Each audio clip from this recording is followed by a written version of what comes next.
गणनायकाय गणदैवताय गणाध्यक्षाय धीमहि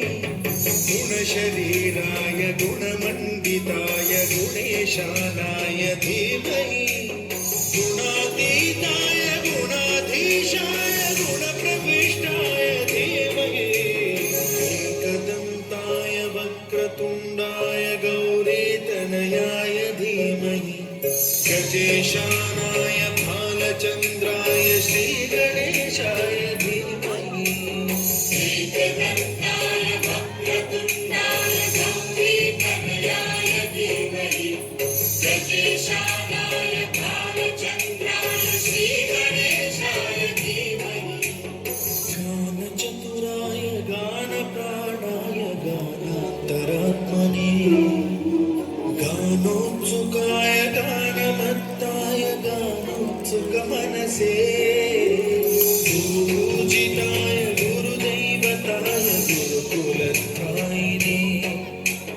गुरुविक्रमाय तुह्यप्रवराय गुरवे गुणगुरवे गुरुदैत्यगणक्षेत्रे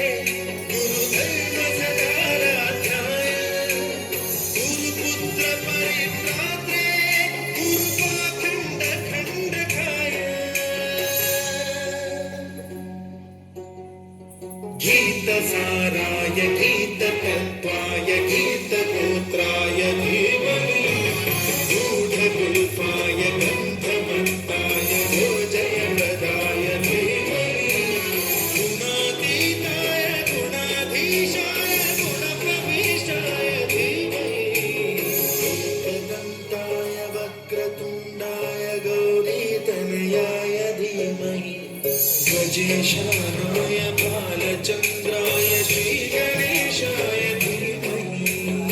एकदन्ताय वक्रतुण्डाय गौरीतनयाय धीमहि